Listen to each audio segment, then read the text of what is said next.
should land expropriation be done or not? Many viewers and also in my constitutional law programs, people ask me, what is my opinion? In my opinion, should there be land expropriation without compensation? And in most instances, I am there to facilitate the conversation and the debate and to bring new ideas to the table.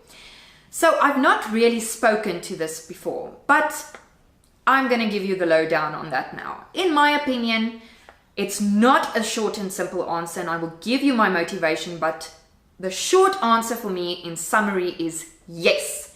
There should be land expropriation without compensation in certain instances. Why do I say this? We cannot, honestly, we cannot deny the injustices of the past. In no shape or form can we do that.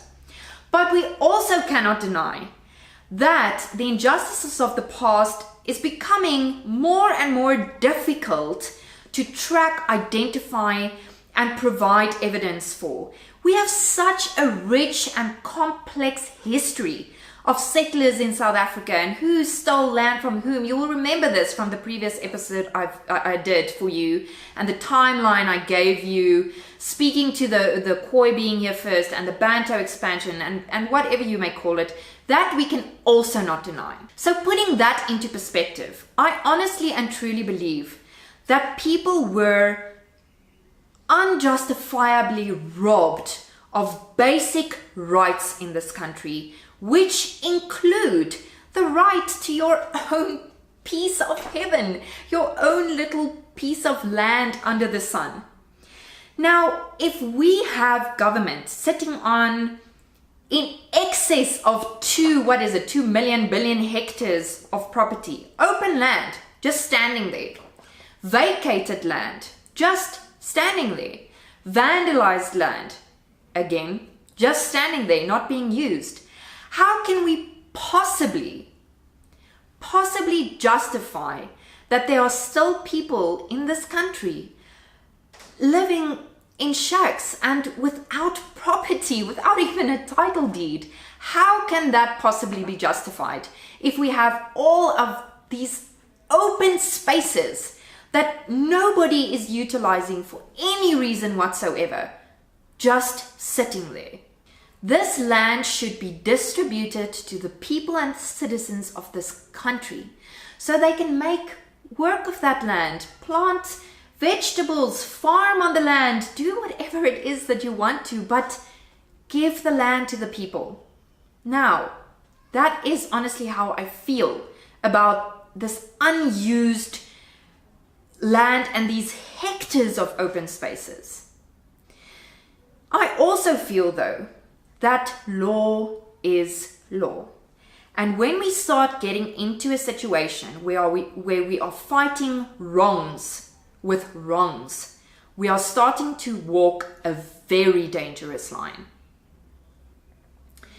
If property is being utilized, farmed on, houses are erected there and people are living there, it's private property with title deeds, rightfully and lawfully bought and being paid for and bonds being registered on it, surely we must all be in a situation to reasonably say that of course that land needs to be bought and then transferred to a second individual. Surely we can all be reasonable enough just to understand that. Now, of course, there is the argument, yes, but many people who own a lot of land may have title deeds to that land, but it was purchased by way of thievery or chasing people from this land, murdering people, which is no doubt in some instances true. But is the right way of dealing with that, again now, to fight a wrong with a wrong, taking into account that there are probably bonds registered on this property? If you take that property without compensation, who's going to be paying back the bank? How's that going to affect our interest rates? How's that going to affect our economy? Where is that going to leave us? Taking that into account, of course, right? The next thing becomes, how do we prove it? You know, these things happened such a long time ago, and I'm not saying that we should sweep it under the rug and forget about it and stop speaking about it and not call out the injustices, but how do we prove it? And the reason I'm asking this question is my concern is for the people that need to benefit from this. I don't care about the politics.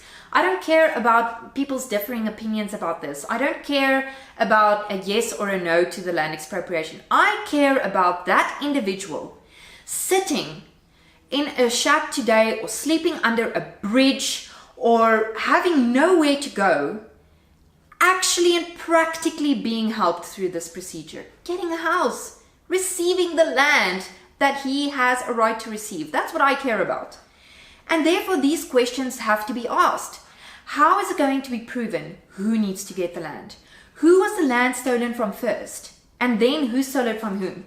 It's such a complicated question, and there's no way for us to be able to prove that, and therefore no way for us to be able to justifiably and correctly and reasonably distribute this land. And remember, we are now only speaking about private land.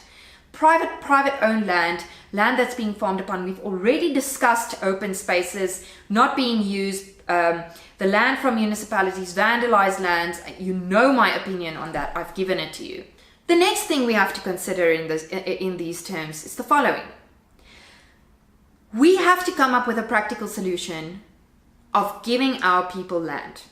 Now, is it not time that we also lay the blame at the people, the officers, the officials, the governments, the political parties, whoever they may be, that were in charge from the abolishment of apartheid to now for the redistribution of land?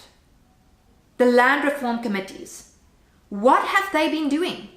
Because they have caused 24 years to lapse. 24 years of evidence, 24 years of submissions, 24 years of people waiting to receive that which is in many circumstances and cases rightfully theirs. How many cases, how many hectares of land has been lost due to the inability of these committees and officers to function correctly and to assist these people through the procedures? How much land has actually been given to them through these committees? And if that process could not even be handled correctly, if 24 years of that process could not even have garnered the results to those people who really need it, what is this new change in the bill going to bring if it should focus on also the expropriation of land that is privately owned? Also expropriation of land that is not privately owned, the land that we spoke about first. Is there a process there? Is there a legitimate, steadfast, ironclad process that will ensure that the people that need to benefit from the amendment of this constitution will in fact be helped and will in fact receive the land that they are asking for and that they are claiming? That is my point. So, to wrap it up, yes, I do believe in land expropriation without compensation. But if it's privately owned land, there should be a lawful procedure in terms of purchasing and selling that property, and in terms of land that is wide open spaces not being used and vacated. There must be a process to ensure that the people that need to benefit from this land that are really going to benefit. And again, I say to you, I don't care about the political drama surrounding this entire debate. I don't care about what the ANC says and what the DA says and what the EFF says. I care about that individual that needs to be helped, and whether this is just another scapegoat for corruption or if that individual really and truly is going to be better off should this amendment be passed. Okay. I hope I made that clear enough, and as always I welcome your comments and also questions that you may have for me or other topics that you would like me to discuss. But for now, I will see you on the next episode of Africa is Us. Ciao!